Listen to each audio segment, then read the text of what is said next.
Welcome to today's Yeah. webinar, Media in the Machine Age, by the KEI Network. This is episode 4 of our After the Roads, AR in Our Future series.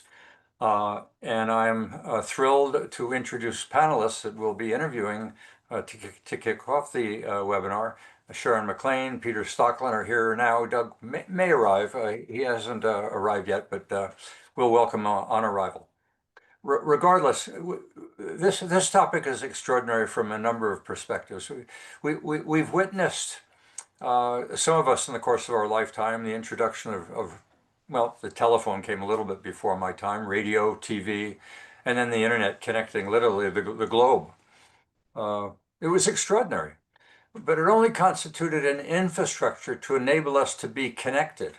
We now have added, as of November 2022, the capacity through communications to share information that is being brought to us live, and it's intelligent by a non-human being called let's call it an agent.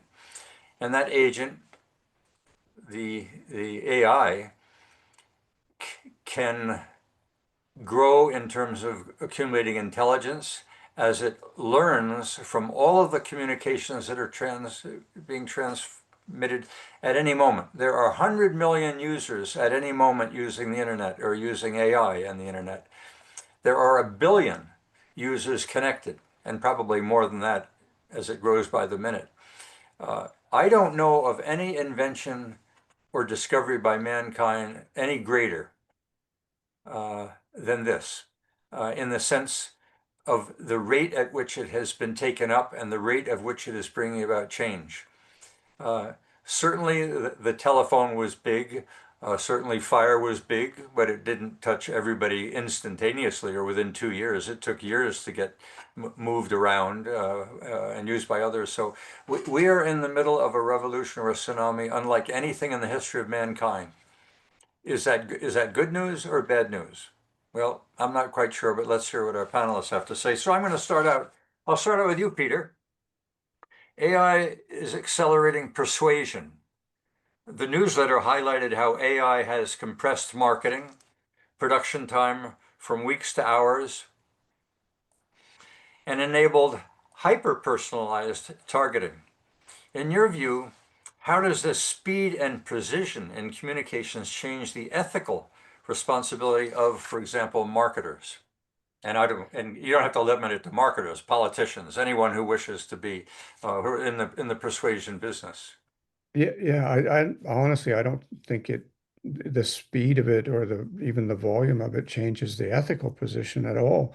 I mean, we all have an ethical obligation to tell the truth, and whether we, talk like a chipmunk at chipmunk speed, or whether we, talk like someone that has to think about every single word they utter, we still have that ethical obligation, and you can, skirt around that if you want, but you're not going to do it ethically. You're going to do it unethically. And I think there's a concomitant obligation on all of us that if something we learn at our proverbial mother's knee or soon after, that if something seems to be too good to be true, pretty good chance it is. And that with those two, one ethical obligation, one guidepost in hand, I don't want to be naive, but I don't think it's quite as destructive. I mean, obviously there's always a lot of potential for destruction, but I think many safeguards are already in place. It's called one of them is called human nature. So the point being, if you're going to communicate, one would expect ethics to be a prevalent value. Whether or not we have it or not from an AI, which is simply the byproduct of an algorithm, is another story. Sharon, your perspective. And hello, everybody, this afternoon. AI in journalism. Well, Perry and I, that I love what we have discovered here about AI to do with generative AI, which of course is about prose, visual, audio, And so I have taken it to heart over the last probably 2.5 years, and in some ways of a serious capacity. So your question to do with speed and with ethics, certainly the speed, it has been absolutely relevant for people who are experienced marketers who know how to increase their ability to develop content and proposals on multiple levels. So that's all wonderful on one level. On the other level, to do with ethics, I'm very, very keen on what Geoffrey Hinton cautions us all on. And Geoffrey Hinton is regarded as the grandfather of AI. He is very, very concerned about how these tools might dominate humanity. So bringing all of this under the roof of journalism requires all of us to be really aware of what's being done and then calling truth to power. You know, when we use the word journalism, you're referring to a profession, and there are certain regulators that play a role in making sure that ethics is practiced. Now, how well it does that, I'm not quite sure, and the extent to which CBC or BBC or MSNBC is subject to or listens or cares about what the Broadcasting Association has to say, and whether journalists today pay much attention. We're all, in a sense, have the capability of being journalists. Journalism at one time, I guess, was a profession to communicate, to convey, to inform, to provide news. There are thousands and thousands of journalists today.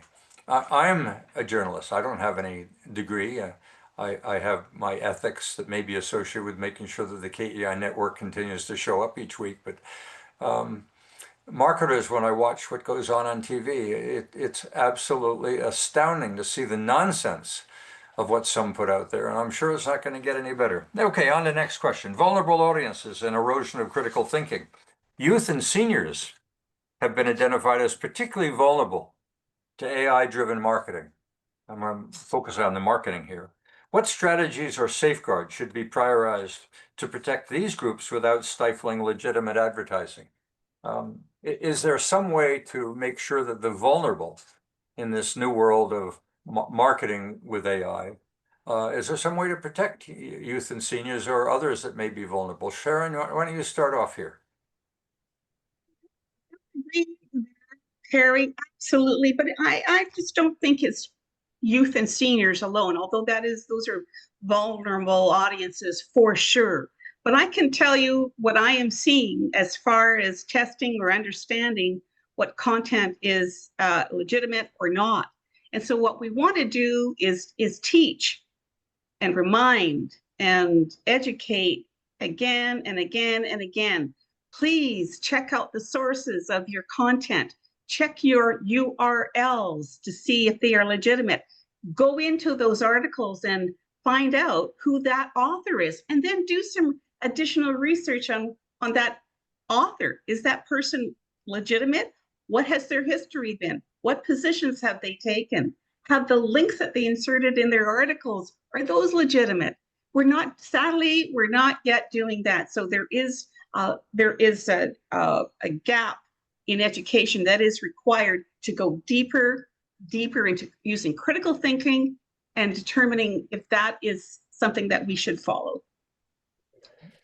Peter? Yeah, no, I would certainly agree with that, with what Sharon said. I think she said it very, very well.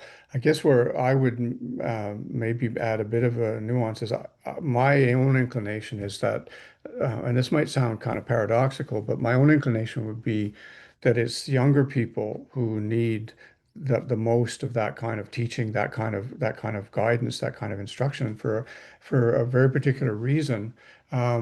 They have no idea. They are the proverbial lobster in the boiling water. They don't know what cold water feels like. If you follow my metaphor, like they are immersed now. They are saturated, and they don't know that there is a non-saturated state. Whereas people in our age group, I mean, we grew up with as you were saying earlier, Perry, we grew up with technological shifts, technological changes, and it was done in a way that we had time to evaluate whether it was, whether Sony Betamax was really where we wanted to go. They don't. And I've told the story, and I'll be really quick, but of a group of young people I met who had been hiking when the assassination attempt took place on President Trump. And or candidate Trump, as I guess he was then, and they came out of the woods without any idea of what had happened on that weekend. And they were astonished that for the first time in their lives, something of monumental importance had happened, and they didn't know about it like that.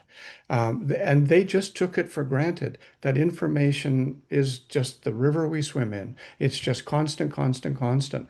And when that happens to you, you don't have any kind of calibration point to measure against to say, wait a minute, hang on, let me check this. You just go, your tendency is just to go with the flow. So in terms of what Sharon was saying, I think absolutely, starting from, you know, again, the proverbial mother's knee, the message has to be gotten. Look, there's an incarnate world out there that isn't this stuff, and you have to get a break from this every once in a while. In terms of the other end of the spectrum, people with my color, I think we've lived with this stuff and to your point is legitimate. I mean, not at this volume, not at this speed. But we're used to con men, we're used to shysters, we're used to hucksters, we're used to being fooled. And I feel we have an obligation of our own to be careful, to watch. We know that you need to do that, right? All of us have been taken once or twice. And as I said earlier, if it looks too good to be true, we're old enough to know the percentage probability that it is.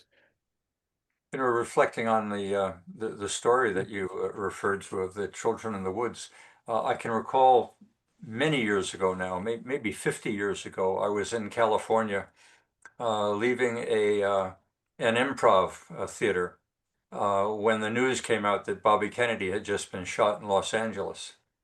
And I, rather than resuming my vacation, went home to Canada. I just had had enough. And during my visit to California, I was concerned with the hype, the extent to which people wanted to ride this tsunami of excitement. They had the news on all the time. And now the globe seems to be caught up in that phenomenon, that we live in this tsunami of information. The cell phone, the telephone, I don't know whether anybody listens to the radio anymore. Regardless, we live, and I think it's Randall is constantly referring to information overload. I'm not quite sure that the word overload applies, whether or not this is dangerous or not. But it's certainly new, and it certainly requires adapting. And as you've noted, critical thinking, I think we're asking an awful lot for a senior at 80 or 85 sitting in a nursing home, or a young person at the age of 7 or 8 engaged in critical thinking without parental guidance, without the schools teaching them what critical thinking is. But I am concerned that there are people that are vulnerable, that it's too early to expect or too late to expect that they'll be engaged in critical thinking. So on to Mhm. marketing and Mhm. misinformation. The article written on Sunday suggested that AI blurs the line between advertising and misinformation. Phrases like, everlasting life, or some of the absurdities that advertising throws at the vulnerable. How can industry and regulators clearly distinguish between persuasive marketing and harmful deception? Or can they? Peter? That's um, I guess if somebody's got a checkerboard jacket on and is selling you a 1963 Oldsmobile that has been only driven, 2,000 miles by a little old lady who went to church on Sundays, your hair would probably rise. I think the same principle or the same human instinct applies here. I'll tell you, years and years and years ago, I did a story on congregation outside of Edmonton who had been, and these were really, really smart, well-off people who had been swindled by this huckster who came. He dropped in and made himself part of the congregation and cleaned them out. And I talked to some of them, and I'll never forget sitting across the table from this fellow and saying, how did that happen? How did you guys get taken in? You guys are all smart people. You're successful business people. How did that happen? And he said one word, greed.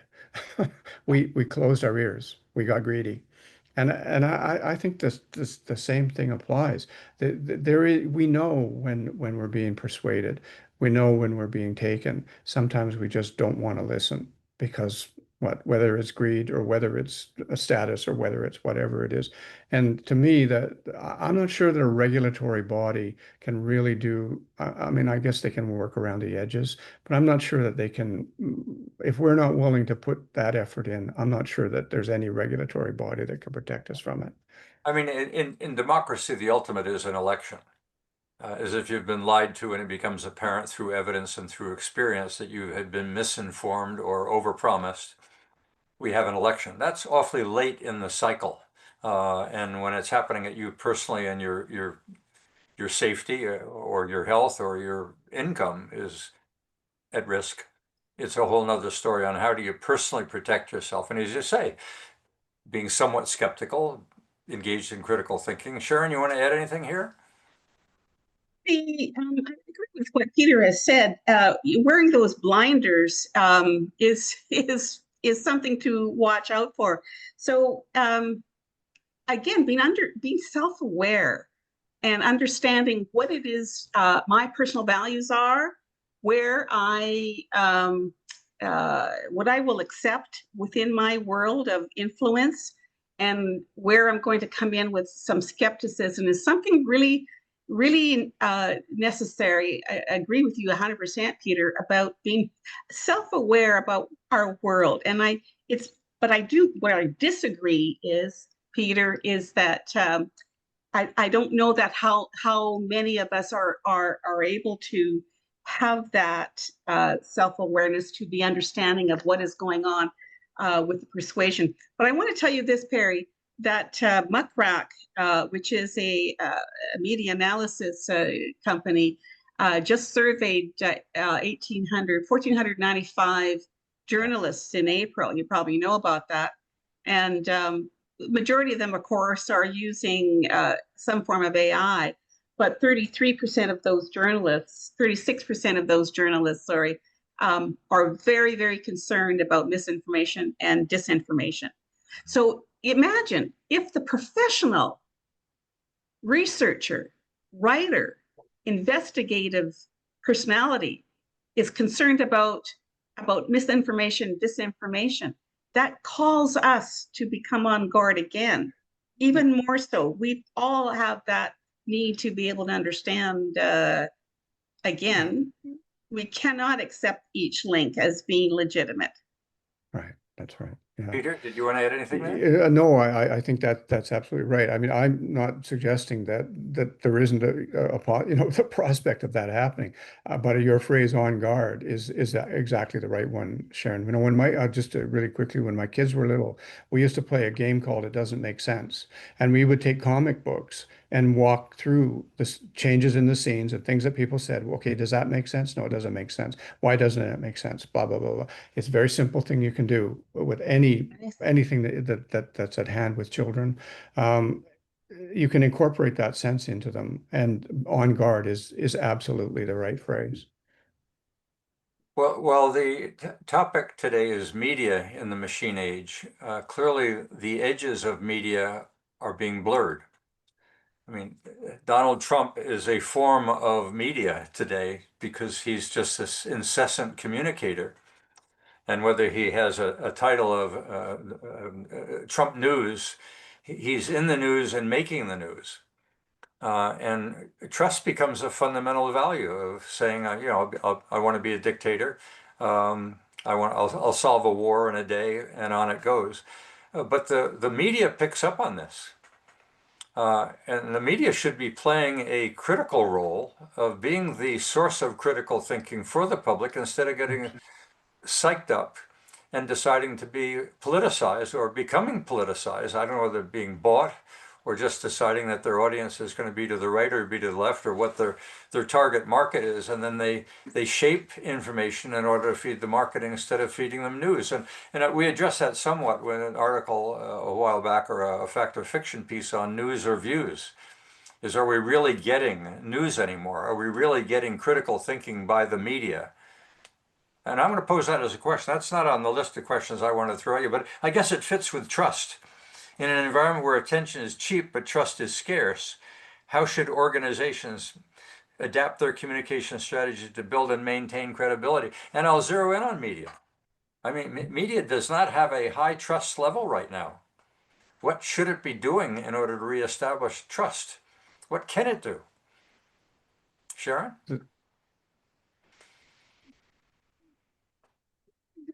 Here and say that the old media journalism model is broken. And it's certainly broken here in Canada, and we really haven't really engaged in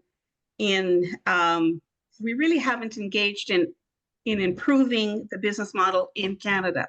But there are two very good examples of journalism media that have upskilled themselves, have brought in new tools, have brought in ways to develop trust, and that would be the New York Times and the Guardian in England.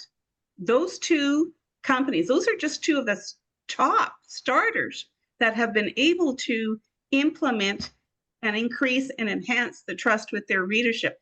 They often typically bring in, I'd like to speak to the notion that podcasts now are becoming really important when it comes time to developing credibility and trust by any media organization. We haven't done much of that here in Canada at all. It's old news. We have to look at what's going on in Europe and how they have developed and changed and moved along. Granted, they went along with, of course, the Google News initiative with supportive funding, and we had to watch out for influence there. But there are very, very good examples of how to do this, Perry. How to nurture trust, how to develop audience trust. Yeah. Oh, give me a principle. I mean, that's the objective.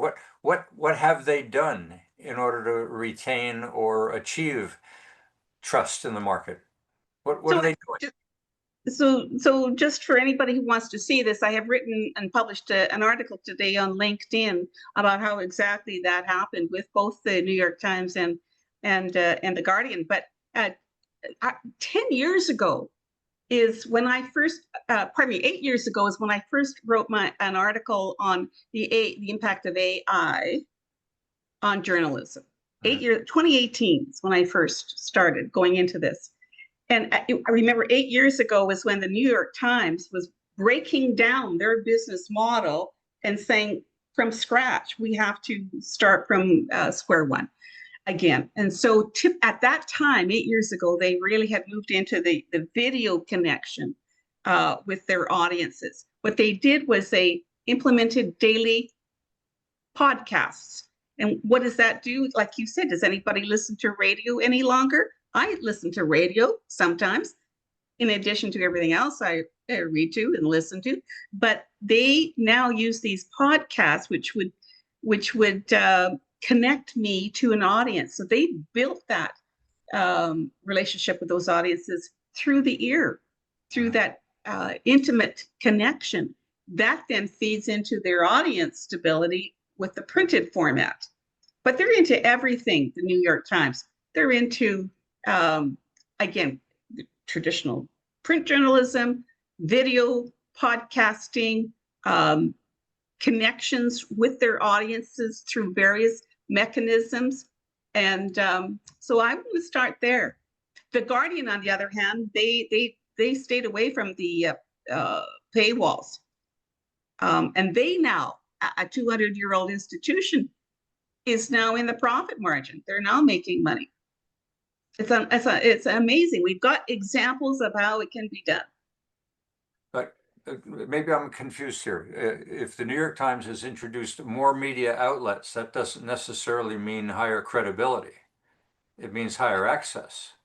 Well, higher access. So if we're going to engage with audiences, how do we develop that trust, as you say? You have to maintain the stability of high quality reportage for Right. sure.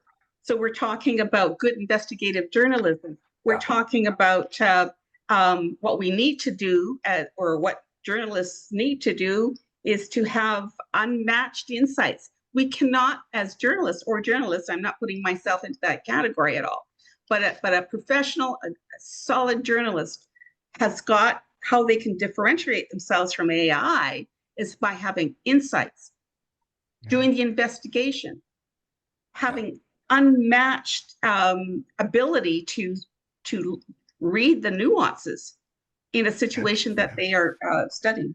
So what I hear, and we're echoing critical thinking again, I'm hearing that the media needs to be able to portray that it is in fact a critical thinker. Yes. And it is engaged in critical thinking when it puts material out. It filters it before it goes out and is prepared to admit that maybe we didn't have it right last time. Peter, you want to add anything here? Yeah, I think it maybe even goes a bit further than that. And it not, I mean, I don't disagree at all with Sharon's point about the distribution mechanisms. But well, I think one of the things that the New York Times has begun to do, and some would say it's belatedly, but they have, they went through a period there and people were fighting for market share and all the rest of it, an audience and subscribers and pay to pay for the paywall, et cetera, et cetera. And they went through what someone dubbed the monetization of anger. And you know, to your point, Perry, Trump was a center point of that, right? Foment the anger towards Trump, and that played into whether they did it deliberately for partisan reasons. I wouldn't go there, but that played into the Democrat strategy of identifying Trump as this monstrous villain, which some might still think he is, but they went whole hog on that, thinking that if they created this monster, this that everybody could get angry at, then they would retain power. In fact, and the New York Times, and they've acknowledged this, they fell into that trap, and they made money doing it. They did well. They didn't maybe not made out like bandits. That might be going too far, but they did well. And then they realized, it didn't work. The monetization of anger actually flipped. It was what put Trump back into the White House.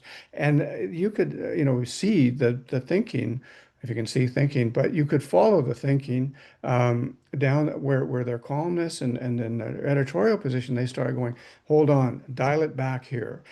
This is and that's a regaining of trust. That's a regaining of equilibrium that leads to trust. So I would say, in terms of your more general question, a broadening of that, like enough with this monetization of anger, with whipping people up. I mean, they can get that in all the dark corners of the internet if they want it, but institutionally, and even in things like Substack and others, should be dialed back. There should be a sense of responsibility that just because we're making money off of anger, it doesn't make it a good thing. We all know the cliche, if it bleeds, it leads, but it's a very different thing from manipulating people to get angry and to create an angry society that then blows up in your face and puts a Donald Trump back in the White House.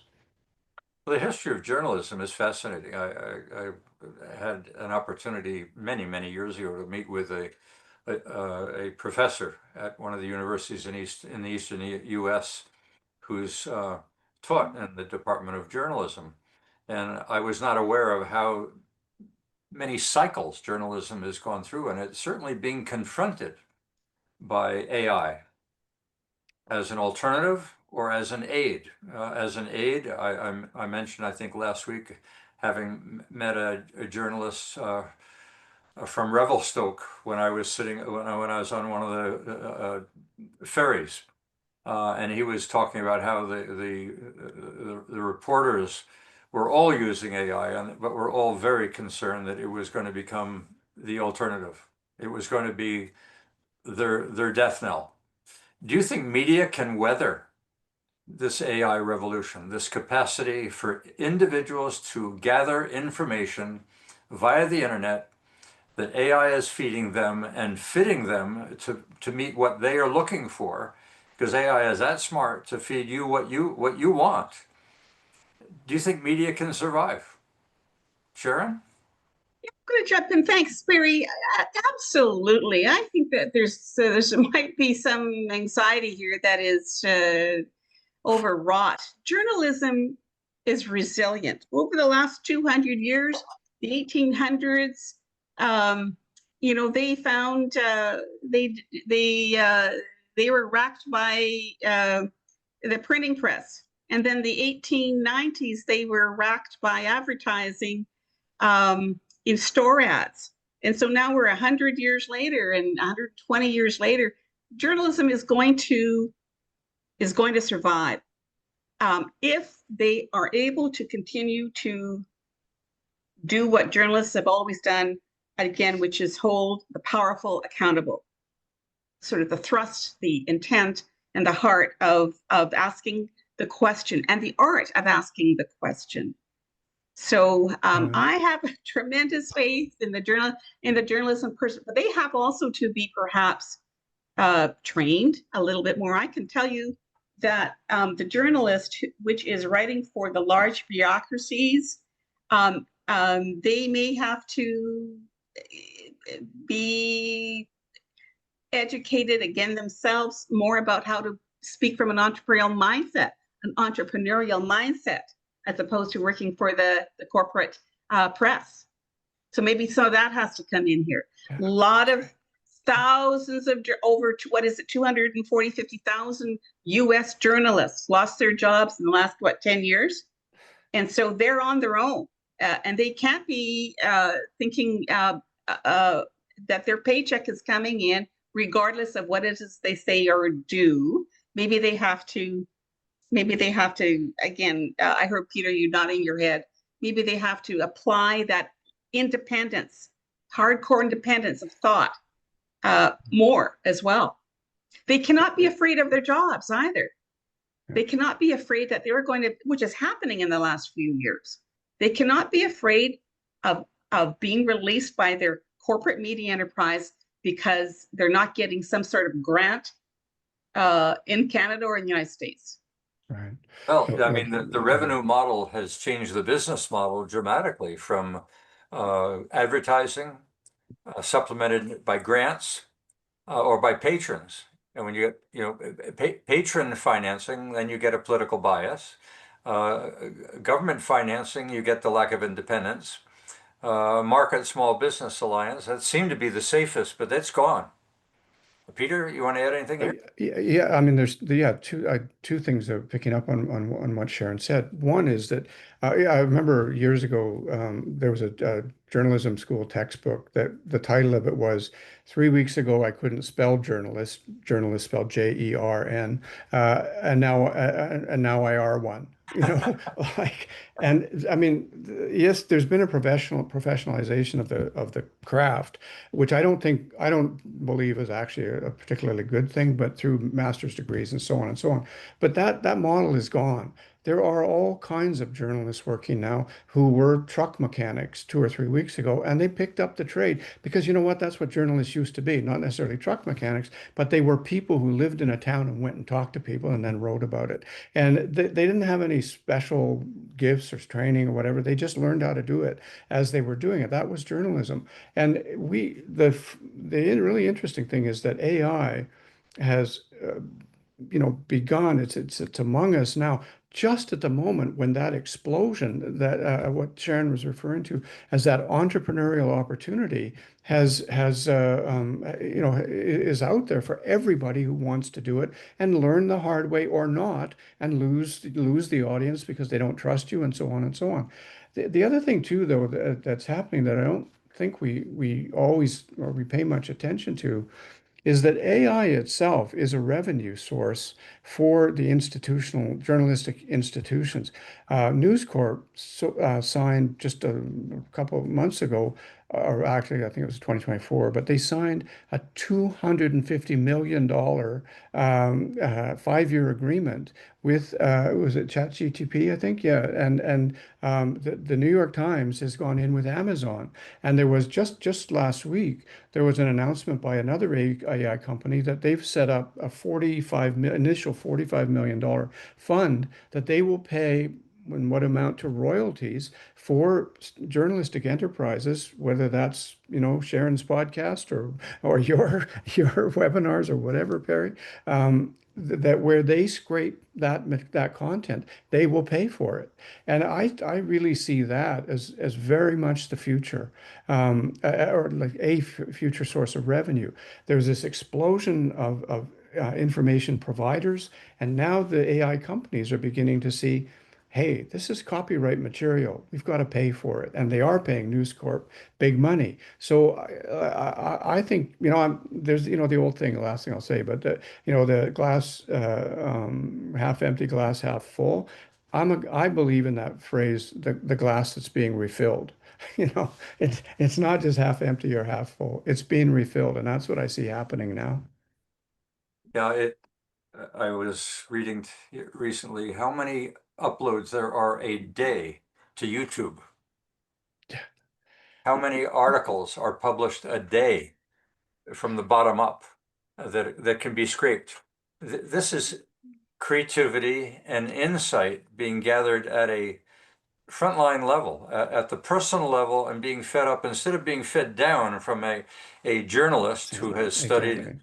the globe from their perspective.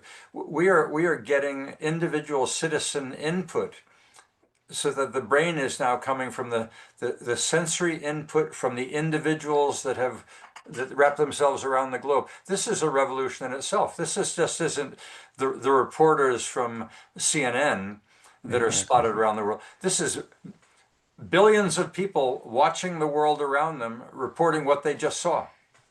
And just to underscore that, Perry, I read just a couple of weeks ago that and to me, this is absolutely phenomenal. YouTube is now watched on TV more than on any other, more than on tablets, more than on phones, more than on laptops, whatever. And it is now getting a revenue share that exceeds the major networks by Who'd have people guessed? watching. Yeah, and the really interesting evolution of it is that families are sitting down watching longer form YouTube videos. Right. Because they want to sit together and watch stuff, and they don't want TV. They want what's on YouTube. You're exactly right. There is an explosion out there, and we're in the midst of it. And that explosion, I mean, we refer to as a tsunami because it happens so quickly. It's hard to use the word evolution. It seems one must use the word revolution because it is so disruptive and so quick and unanticipated by the established sources. So, okay, we're into a wrap up. I want to get the audience input because we're having good chats on the side. But is there anything, Sharon, you wanted to share, or Peter, at this wrap up point before I go to the audience itself? 3 points that I would wrap up with, Perry. The first is journalism is resilient, as we all are. We're all resilient, or many of us are. We will move through this, the tsunami, as you say, and they will emerge if we are able to hold power accountable, number one. Number two, it's very good, well-minded to keep a balanced viewpoint of what we're seeing. I think of Bill Gates, in his opinion, which is he's encouraging young people to read, to use AI tools, the latest AI tools. That's his position. But at the same time, to not forget what Geoffrey Hinton has to say about being dominated by AI dominating humanity. So we have to keep self-aware, as Peter said.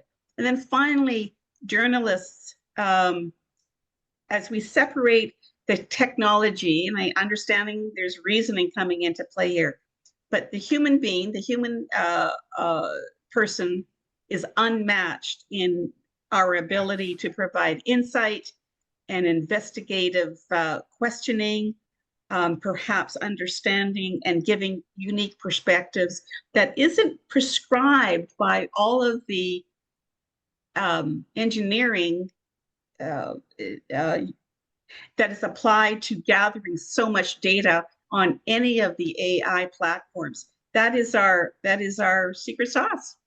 Yeah. Thanks. And that's there's a real practical empirical dimension to that. Absolutely, Sharon. I read a thing just last week or the week before by a guy named Corey Miller, who's a psychology prof at University of California, San Diego, I think. Anyway, he made the point that the human brain uses about 20 watts to function. For AI to match the neural capacity of the human brain would require the energy needed to power Dallas, Texas, a city of 1.3 million people.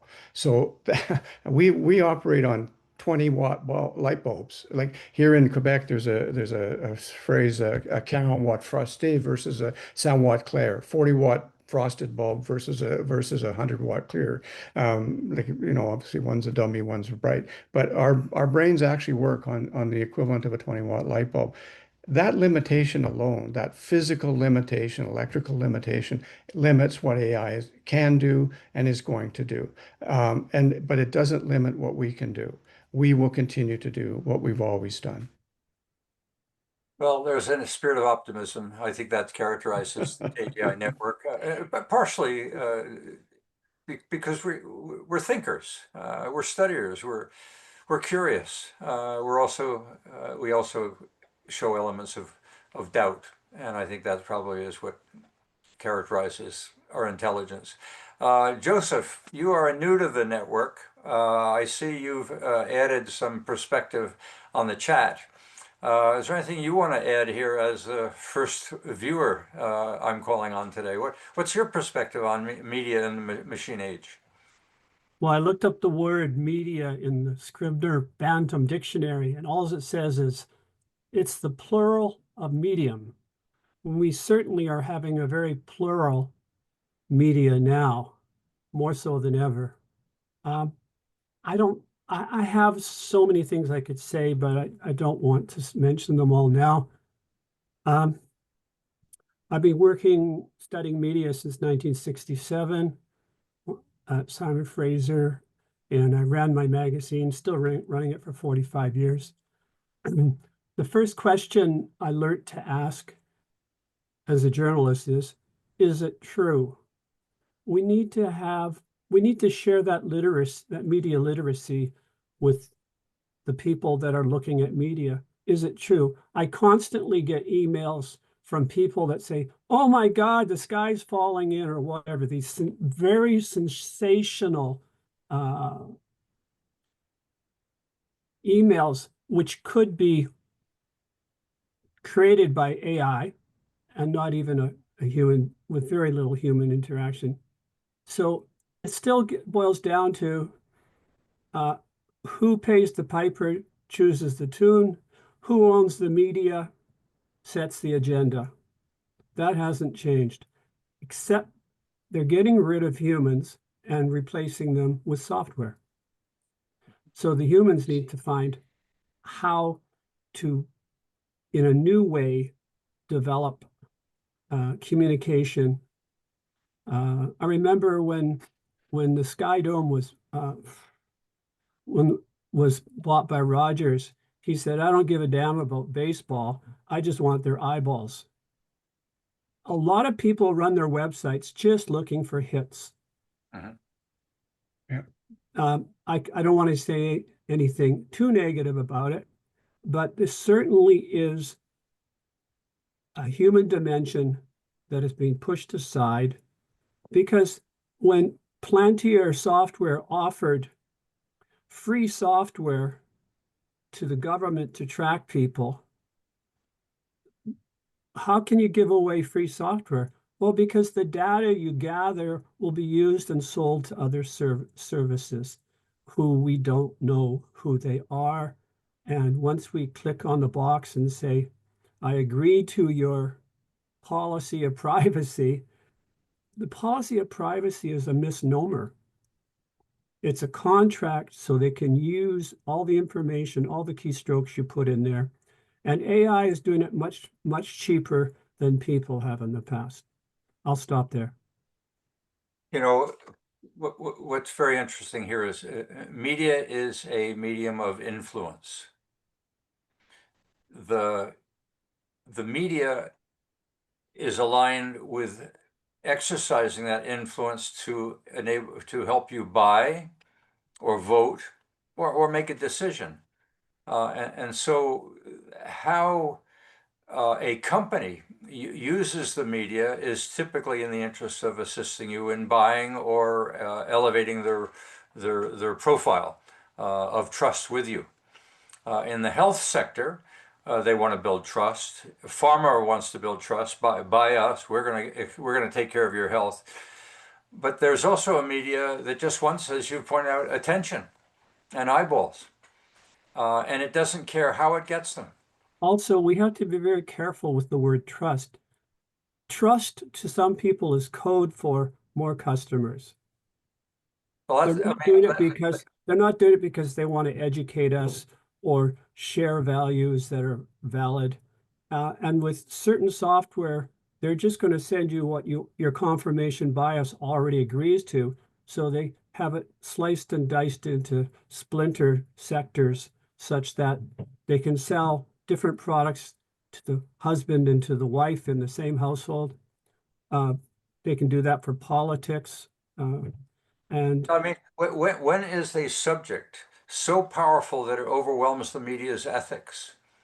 You know, take Donald Trump, for example, or take Taylor Swift, or take some celebrity, and the extent to which that celebrity's influence is going to generate eyeballs, and eyeballs is enough for the media then to say, you know, trust us. well, it's interesting. Frank Zappa had a quote that I quite liked. He said, "Politicians are the entertainers hired by the military-industrial complex." No, well, this is where I was leading with, and I'm glad you picked it up. You know, Donald Trump as an entertainer dominates the media. Every day he seems to be doing something that will capture eyeballs. Now, whether or not it's ethical or not, that's ultimately up to the voters to decide. Although we all have our opinions, and that was showing up dramatically in the chat. Is all of a sudden Donald Trump shows up and 15 commentaries follow of whether to trust, whether not to trust, what's his objective, whether democracy is at risk. Can the media, which was meant to be, you know, free press is a fundamental element in democracy. To have an independent vehicle that people can turn to and say, I trust the media. Free press is critical. Is free press in jeopardy? It always has been. The first newspaper in the United States, the mentor of Marshall MacLuhan wrote a book about the history of American newspapers. And it's a good book to take a look at. He describes the first few newspapers in the United States came out. The first one was, I believe, a Republican, whatever the party was called back then. The next one was the opposition.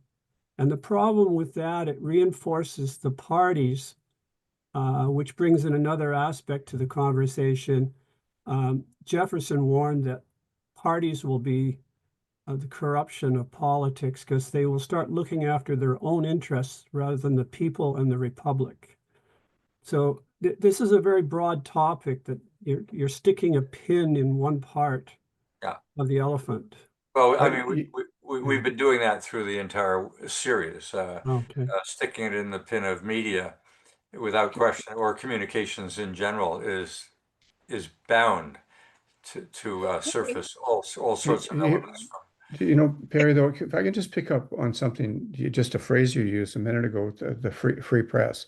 There's a Substack or a web-based publication called the Free Press, which was started by Barry Weiss, who was a New York Times reporter, who said she could no longer bear during that period I was referring to earlier, when the Times fell into that whether it was a Democratic trap or they did it on their own, I don't know, but whatever. She couldn't bear the suppression of alternative viewpoints, and she started the Free Press, which is a horrendously successful publication now. And for people who subscribe to its particular view of the world, it's incredibly informative. Others will disagree with it and say it's not, but that's fine. My point is there's a dynamic that's taking place that 20 years ago, 15 years ago was unthinkable. But someone can now walk out of the New York Times newsroom and become the eye of stone of her generation by starting an independent free press publication called The Free Press to inform people of a different way of looking at the world. And I think that's tremendously, tremendously hopeful. That's almost wrap up time right there, Peter. I think you're absolutely right. It's amazing how market forces ultimately will shape a better future. And if trust and honesty and truth is relevant to mankind, then the media sooner or later will get it right. Jeff, you want to jump in here? Yeah, I got 3 points that I've been thinking about while we've had this discussion. So the first one, directly related to artificial intelligence, is deep fakes and how it's becoming much more difficult to see truth and reality as opposed to something that's been created inside of an electronic machine. And I think that's very dangerous because quite often these deep fakes are being done with political people as the image that's being portrayed on the screen. And so, it's literally putting words into these people's mouths that they didn't utter. The other thing is some people have mentioned how the Canadian government has been paying the CBC and other news groups basically to keep them afloat. But I'd like to counter that with what's been going on in the United States, where we've seen the Trump administration threatening media organizations and having them settle. So, for instance, with 60 Minutes being sued for or CBS being sued for $1 billion or whatever, and settling before it went to court. And likewise, Colbert being fired so that the parent company can get the merger that they've been looking for. So it's basically they're bribing the administration is using their influence peddling basically, and also is essentially accepting bribes, because that CBC 60 Minutes thing probably wasn't warranted, but they figured it's not worth the hassle of going through the whole thing. So, and then I just wanted to end with the thought that this meeting, what you're doing right here, is of course a new form of media, and has potential to go out to the entire world, which is pretty incredible when you think about it. And so there's, at the same time that AI is creating all of this misinformation, disinformation, individuals like us are able to go out there and put our perspectives on the web and potentially have millions of eyes and influence people unlike any time in the past. You know what, Jeff, thank you. I think you're absolutely right. And I think it's important to point out, I don't do this, and I don't think we do this for profit or for political influence. We do it because we're curious, and we seek to discover that which confuses us. And we look for understanding, and we do that in a social context of a community. And I think that's what I like about the KEI network, and as it has evolved, is it's not been done for profit, it's not been done for political, it's simply done for mutual discovery. And in so doing, we say we're having fun. We're enjoying one another as we share honestly our inputs. I've never really dismissed anybody from conversation, although I have had in one instance a pain in the ass. But by and large, this search for truth has been fun. Well, I'm gonna call as a wrap up then.